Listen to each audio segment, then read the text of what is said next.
be honest, I came out quite late. Like I didn't come out until I was like 28. I basically got dragged out by this girl.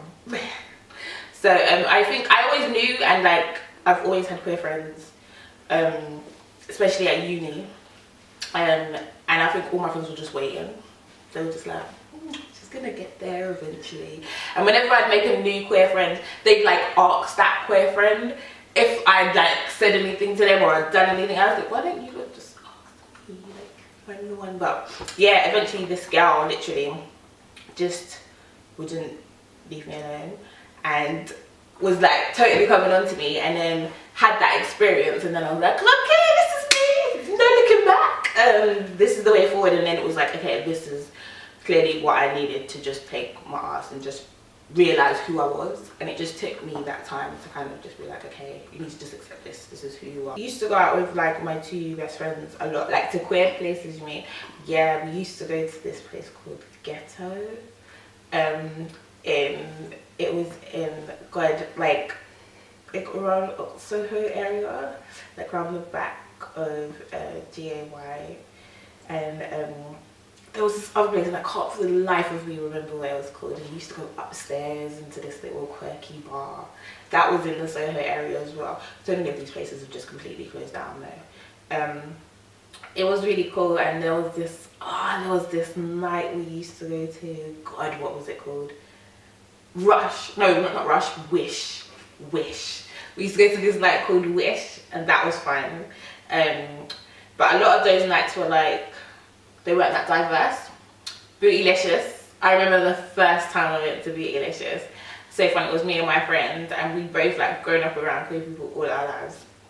And we went in, we got there super early, so there was like nobody there. And then these guys, I'm never gonna forget this experience. These guys walked in and they were just bopping in like in tracksuits, hoodies, and we were like, like man them from the road. Soon as the music started and the way these boys were shaking their booties, I was like, damn, like whoa. And it was just like, even for me, like growing up in the queer community, knowing queer people all my life, that was like, wow.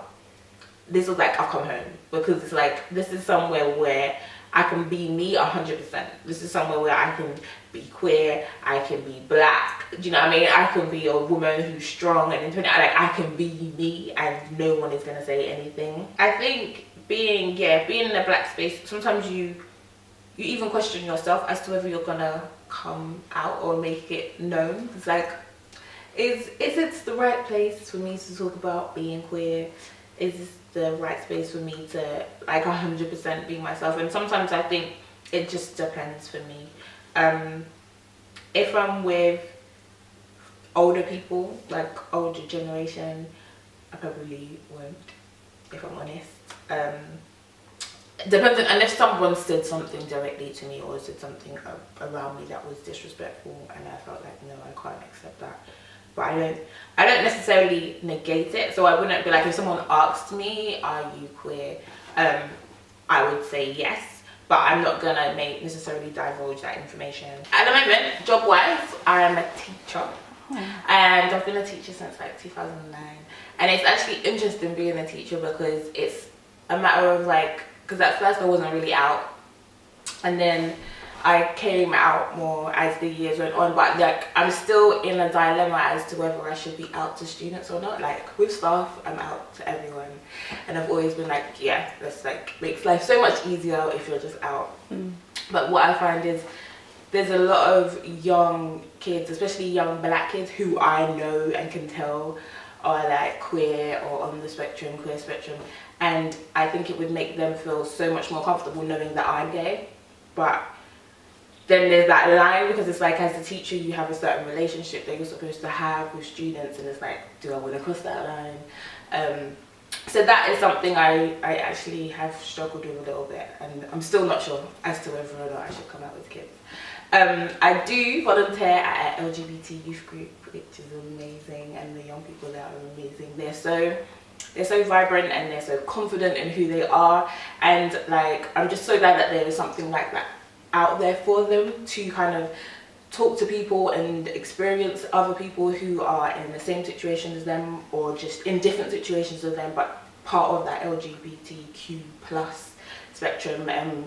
I kind of wish that a lot of people I know now had that kind of experience when they were younger, because I think these kids are so confident. Like, they're so confident in who they are, and it's like, yes, I'm queer and I'm proud, and yes, this is my partner, and this person's non-binary, or this person's trans. Like, it's just, they just don't care. They're called Mosaic Youth Group. Constantly moving around. We don't really say where our location is. You have to send us an email on the website, and then we'll get back to you and let you know where we're located. It's an amazing space for young people to come express themselves. All the people that work there are queer, so it's not like it's run by like straight people who think that they have some kind of empathy with what it's like to be queer. We are all queer. At the moment, the problem is finding space. We're struggling to find space, but we've just moved again, like second time, and I've only been volunteering there for about a year and a half. But yeah, what we do like little workshops. So we'll have sessions every Wednesday. You come. A lot of the time it's just for them to be able to talk to other people, like meet their friends, their other queer friends, and then we usually have a workshop that runs for about an hour and a half, and it can be on a number of different things. Recently we had 2 guys come in talking about AIDS and like AIDS charity that we're working for, and just like how to be protecting yourselves and getting checks.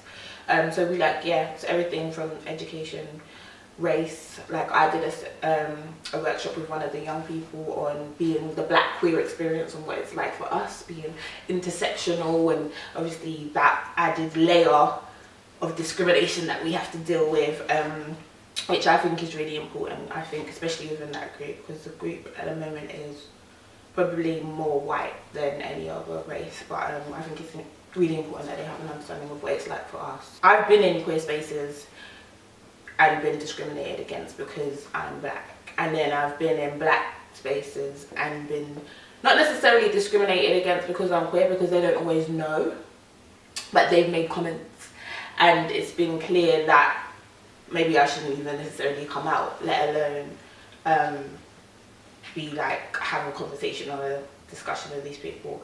But I think now I'm getting on in age, so now I'm a lot more confident with just being like, look, that's not cool. Because I think I've been a lot more accepting of homophobia in the black community, because I think it's just a thing.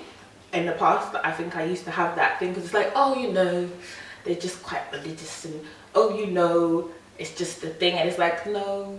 I literally had a discussion with my best friend, one of my best friends, about this the other day, and she said that to me, and I was like, you know what, that's true. That is me. Like, I think we kind of tend to, not we, me, tends to brush things under the carpet. And I think because I've even got like black male straight friends who will make little comments, and I kind of just leave it, and it's like, nah, I need to not leave that. I need to say something, and I need to stand up, and I need to not just let it go, because it's not cool.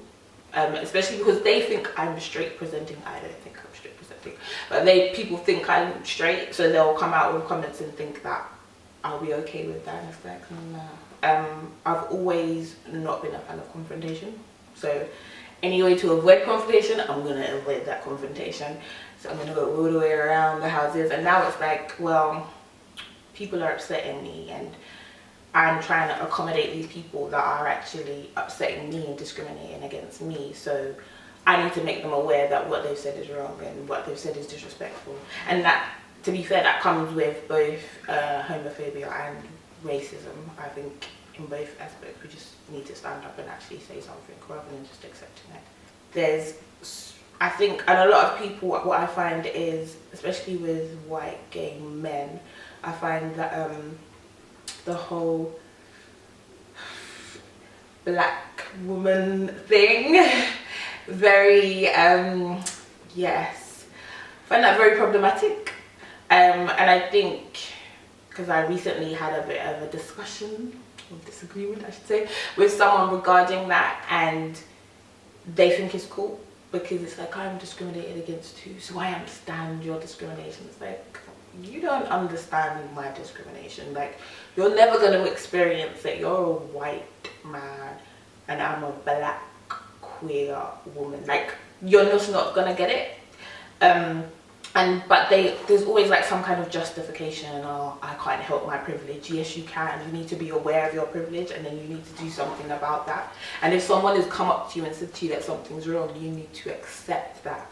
But what I find, yeah, I think it's doubly hard to talk about in some queer spaces. It's doubly hard to talk about racism because I feel like some queer people, white queer people, struggle because they feel like that they are woke to a sense, or they are the type of people that understand. So when you try to confront them, they're even more defensive, and then it's even more of a battle. That's what I found in the past. Like, I feel like people, even straight white people to be fair, who feel that they have a knowledge and they have an understanding of what you've gone through, when you try to challenge them because they've said something wrong, they're so much worse with trying to, like, they're so defensive when you're like, but look, what you said is wrong, and they're like, no, I understand, I know your pain. It's like, no, you don't know my pain, but I'm trying to teach you. If I could talk to my younger self, I'd be like, come out way sooner. Like, way sooner, because it's so much fun and you feel so much happier within yourself. Because I think, even though for me I didn't necessarily feel like I was hiding anything, but I felt free once I was out. And I think definitely as a young black or person of colour who's queer, go to Black Pride. Please go to Black Pride. Black Pride is amazing. Like, it is so amazing because it's family. Black Pride is just family. One of the young people I work with, I got him to go to Black Pride, and viewing him at Black Pride was probably my best ever experience in life. Seeing this boy just open up and be so happy and so comfortable with who he was, because he's quite shy. So then he was just, his eyes just widened, and he's just like, all these black people, all these people are gay, like, all these people are queer, I'm like, yeah, this is us, this is family. So I think being able to open up, find someone that you know you can talk to, look up groups, come to Mosaic.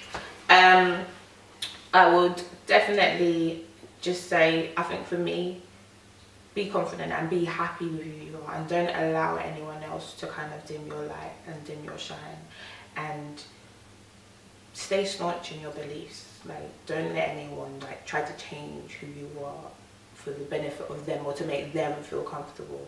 Be proud, be queer, be black, be whatever you are, and be happy within that.